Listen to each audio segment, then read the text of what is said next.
సామాన్య రైతులపై పోలీసుల అరాచకం చూడండి. ఇక పోలీసులు వాళ్ళు కూడా ఒక తల్లి కడుపుల నుంచి వచ్చిన కదా, పోలీసులకి ఏమన్నా వేరే ఏమైనా కొమ్ములు ఉంటాయా?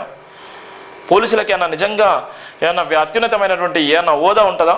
పోలీసు అనేవాళ్ళు ఈ ప్రజల నుంచి ఇచ్చిన డబ్బులతోనే కదా, ఈ ప్రజలు ఇచ్చే జిఎస్టీ, ఈ ప్రజలు ఇచ్చే ట్యాక్స్తోనే కదా వాళ్ళ జీతాలు ఇచ్చేది. పోలీసులకి అన్న ఇంకే వేరేదాన్ని ఉంటుందా? ఎంత దారుణం చూడండి, పోలీసుల అరాచకాలు చూడండి. సామాన్యమైన కాలు మీద ఆమె పడుకుంటే ఆమె నెత్తి మీద కానీ ఆమె బొండిక మీద కానీ కాలు పెట్టి ఎంత ఘోరంగా ఉన్నారో చూడండి. ఇక్కడ ఎడిపోతుంది ప్రజాస్వామ్యం, అది ఎడిపోతుంది పోలీసు వ్యవస్థ, ఎడిపోతుంది. ఇలా పేదోడికి ఒక న్యాయం, బలిసినోడికి ఒక న్యాయమా? పేదోడికి ఒక న్యాయం, బలిసినోడికి ఒక న్యాయం. ఇదేనా ఇలా మన ప్రభుత్వాలు మనం ఎంచుకున్నది? ఈ ప్రభుత్వాల కోసమేనా మనం ఓటేసి గెలిపించుకున్నది? ఈ ప్రభుత్వాలు నిలిపించుకొని ఇలా మనం ఏ విధంగా అంటే ఆ విధంగా చేయడం కోసమేనా ఇలా ఉన్నది? చూడండి ఎంత దారుణమో. సామాన్య రైతులపై పోలీసుల అరాచకం. సామాన్య రైతులను కట్టడి చేసే పద్ధతి ఇదేనా? అటవీ శాఖ భూములో అయితే రెవెన్యూ అధికారుల నివేదికలు ఎక్కడ? సామాన్య రైతుల భూమిని సాగు చేస్తున్నారే తప్ప కబ్జా చేయడం లేదు. అసలు కబ్జాదారులను వదిలేసి సామాన్యుల వెంట పడుతున్న పోలీసులు రైతులపై దాడులు చేస్తే ప్రభుత్వానికి చెడ్డ పేరు వస్తుంది. కల్మషం లేని రైతులను కంటికి ఆదుకోవాలి, కానీ కసాయిలా దాడి చేస్తామన్న సిగ్గుచేటు.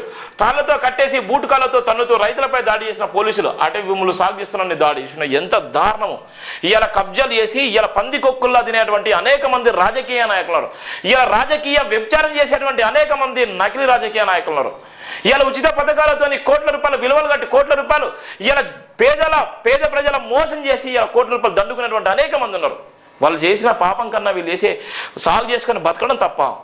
ఇలా వీళ్ళు చేసింది ఏంటిది? ఇలా వీళ్ళు చేసేటువంటి అన్యాయం ఏంది? వీళ్ళు ఇలా వాళ్ళు ఆ బూడుని నమ్ముకొని, ఆ పోడు భూములను నమ్ముకొని, ఆ పోడు భూములను నమ్ముకొని అదే వాళ్ళ జీవన ఉపాధిగా వాళ్ళ పట్టా పాస్బుక్లు ఏమున్నాయి, వాళ్ళు సాగు చేసుకొని బతుకుతూ ఇవాళ నలుగురికి బతుకునిచ్చేటువంటి ఈ ఆదివాసీ రైతు బిడ్డల మీద ఇంత దారుణంగా చేయడం వల్ల ఏం లాభం?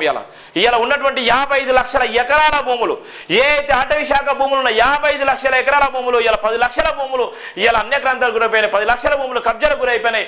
ఇలా ఉన్నటువంటి 45 లక్షల ఎకరాల భూములు మాత్రమే ఉన్నాయి.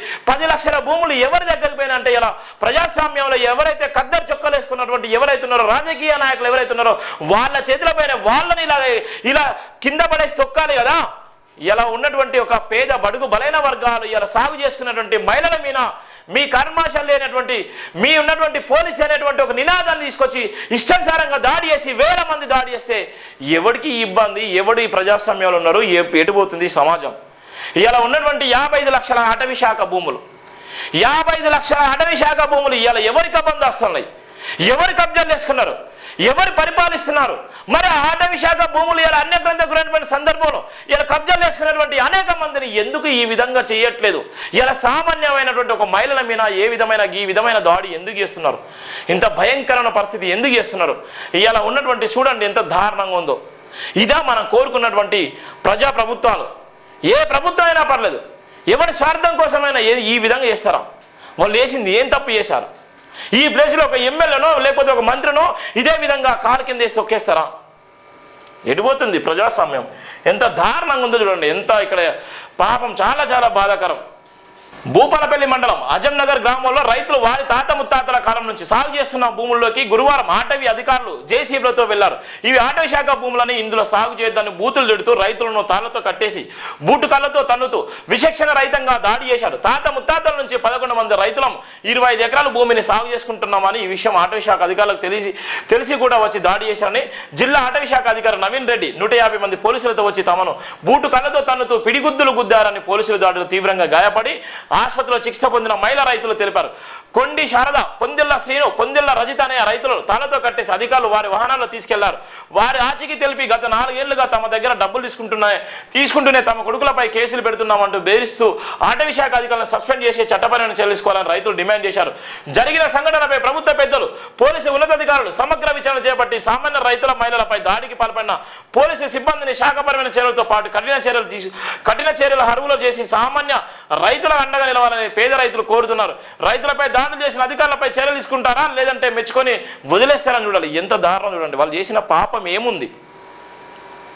150 మంది పోలీసులు కూడా వాళ్ళకేం పయనించాలి, ఏం ఊడిపడలే కదా. వాళ్ళు కూడా సామాన్య కుటుంబాల నుంచి వచ్చిన వాళ్ళే కదా. వాళ్ళు కూడా ఆకలి బతుకులు చూసిన వాళ్ళే కదా. వాళ్ళు కూడా సామాన్య రైతు కుటుంబాల నుంచి వచ్చినటువంటి వ్యక్తులే కదా. వాళ్ళకేమో నిజంగా పయనించాలి ఊడిపడే నిజంగా వాళ్ళకే విలువలు తెలవాలని కాదు కదా. ఉద్యోగరీత్యాలో ఇవాళ సామాన్యులపై ఈ విధమైన ప్రతాపం చెల్లిస్తే, సామాన్యులపై ఇంత దారుణమైనటువంటి సంఘటనలు చేస్తే ఇలా ఈ ప్రభుత్వాన్ని ఎవరు నమ్మేటువంటి పరిస్థితి ఉంటుంది? ఎవరి దగ్గరికి పోయి వాళ్ళ సమస్యలు చెప్పుకోవాలి? ఎక్కడికి పోయి వాళ్ళ సమస్యలు చెప్పుకోవాలి? తాత ముత్తాతల నుంచి వచ్చేటువంటి వారసత్వ భూములుగా పట్ట పాస్బుక్కుల్లో వాళ్ళు సాగు చేసుకొని జీవనం మాత్రమే గడిపేటువంటి సందర్భాలు. అలాంటి రైతుల మీద ఇష్టానుసారంగా చేసేటువంటి దౌర్భాగ్యమైన పరిస్థితి ఎవడిచ్చాడు మీకు? ఎవడు చెప్పాడు మీకు? ఏ ఆర్టికల్ చెప్తుంది మిమ్మల్ని ఆ విధంగా హింసించమని? ఏ రాజ్యాంగం చెప్తుంది మిమ్మల్ని వాళ్ళని హింసించుకో చంపేమని? చాలా బాధాకరం. చూడండి ఎంత దారుణమో పాపం.